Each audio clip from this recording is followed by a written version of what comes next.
ذلك الكتاب لا ريب فيه هدى للمتقين. أعوذ بالله من الشيطان الرجيم. بسم الله الرحمن الرحيم. فأخذه الله نكال الآخرة والأولى. অতঃপর আল্লাহ তাআলা তার আখিরাত এবং তার শুরু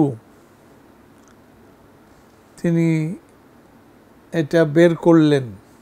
ইন্না ফি যালিকা লাইবরাতাল লিমান ইয়াখশা, নিশ্চয়ই এর মধ্যে সবক রয়েছে যে ব্যক্তি আল্লাহকে ভয় করে।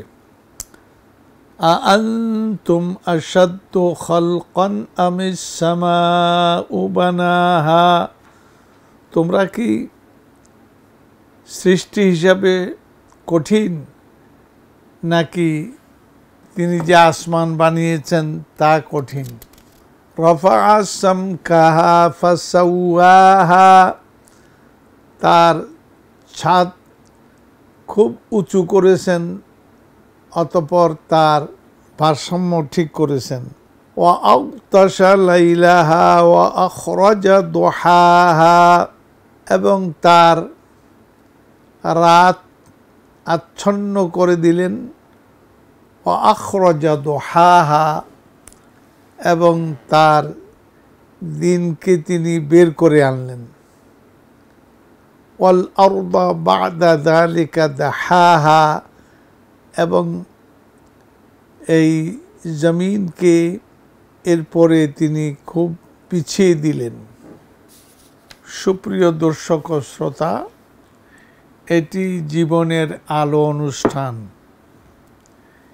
এই অনুষ্ঠানে আপনাদেরকে স্বাগত। আজকে আমরা তেলাওয়াত করলাম এবং তার বঙ্গানুবাদ করলাম।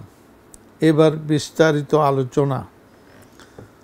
আল্লাহ সুবহানাহু ওয়া তাআলা ইরশাদ করছেন, ফাআখাযাহুল্লাহু নাকালাল আখিরাতি ওয়াল উলা, এরপরে তিনি আখিরাত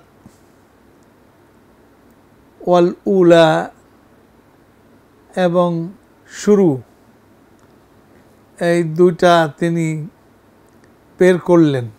মানে এই সৃষ্টির শুরু কোনটা শেষ কোনটা তাও নির্ধারণ করলেন। ইন্না ফি যালিকা লাইবরাতান লিমান ইয়াখশা, নিশ্চয়ই এর মধ্যে রয়েছে নসিহাত, মানে এর মধ্যে অর্থবহ সবক রয়েছে। কার জন্য? লিমান ইয়াখশা, যে ব্যক্তি আল্লাহ তাআলাকে ভয় করে। ভয় করলে সবক আসে, ভয় না করলে সবক কেমনে? আআনতুম আশাদ্দু খালকান আমিস সামাউ বানাহা, তোমরা কি সৃষ্টি হিসাবে কঠিন, নাকি যিনি আসমানকে বানিয়েছেন তা কঠিন? মানে সৃষ্টি হিসাবে মানুষ আজকে যারা আল্লাহ তাআলাকে অস্বীকার করে এবং তার সামনে হাজির হওয়াকে কোনো পরোয়া করে না, তারা কি কঠিন, নাকি আসমান কঠিন সৃষ্টি হিসাবে? রফাআ সামকাহা ফাসাওয়াহা, তার উচ্চতা তিনি ঠিক করলেন এবং এটাকে তিনি এই ভারসাম্যপূর্ণ করলেন। তো খালি উঁচু করলেই চলবে না, ভারসাম্যপূর্ণ রাখতে হবে, তার সৃষ্টি ঠিক থাকবে এবং ভারসাম্যপূর্ণ থাকতে হবে। ওয়া আগতাশা লাইলাহা ওয়া আখরাজা দুহাহা, এবং তার রাতকে তিনি বের করে আনলেন। এবং আখরাজা দুহাহা, এবং তিনি তার সকালকে মানে দিনকে বের করে আনলেন, মানে এগুলি ঠিক করলেন। এমন নয় যে এমনি আন্দাজি করে দিলেন, না, তার লক্ষ্য আছে, লক্ষ্য স্থির করলেন এবং লক্ষ্যে যাতে পৌঁছানো যায় সেই সৃষ্টি সেইভাবেই ভারসাম্যপূর্ণ তিনি আল্লাহ তৈরি করলেন। ওয়াল আরদা বা'দা যালিকা দাহাহা, তারপরে তিনি এই ভূপৃষ্ঠকে তিনি বিছিয়ে দিলেন খুব সুন্দর করে, ভূপৃষ্ঠকে ভারসাম্যপূর্ণ করে যাতে মানুষ চলতে পারে, তার জীবজন্তুগুলি পরিপালন করতে পারে। এইগুলি সব কিছুই এই ভূপৃষ্ঠকে ঠিক করার মধ্যে সব কিছুই তিনি ভারসাম্যপূর্ণ সেইভাবে করলেন। আখরাজা মিনহা মাআহা ওয়া মারআহা, এরপরে তিনি তার থেকে বের করলেন পানি, ওয়া মারআহা, এবং আপনার পশুচারণ। আখরাজা মিনহা মাআহা ওয়া মারআহা, এর শুধু সৃষ্টি করেননি, জীবনকে লালন করার জন্য, ভারসাম্যপূর্ণ করার জন্য যা যা দরকার তিনি ততটুকুনি তিনি করলেন। আল্লাহ সুবহানাহু ওয়া তাআলা মহাবিজ্ঞানী, মহাস্রষ্টা।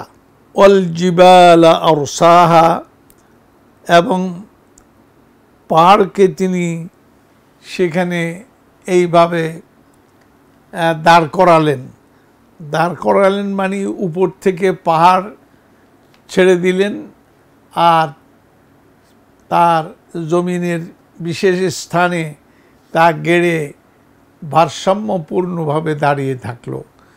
এগুলি আল্লাহ সুবহানাহু ওয়া তাআলার পরিকল্পনা অনুযায়ী এটা হয়েছে, পরিকল্পনার বাইরে কিছু হয়নি। মাতাআল লাকুম ওয়া লিআনআমিকুম, তোমাদের জীবনযাপন করার জন্য এইগুলি এর মধ্যে রয়েছে, এবং তোমাদের জীবজন্তু যাতে পালিত হয়, পরিপালিত হয়, সেই জন্য তিনি এইগুলি সব কিছু সেইভাবে ঠিক করে দিলেন। কাজেই কোনো সৃষ্টি তিনি লক্ষ্যহীনভাবে করেননি। কাজেই তোমাদের সৃষ্টিও লক্ষ্যহীন হওয়া উচিত না, যুক্তিতে বলে আর বাস্তবেও তাই। সুতরাং তোমরা সাবধান হও, সেইভাবে জীবনযাপন করো।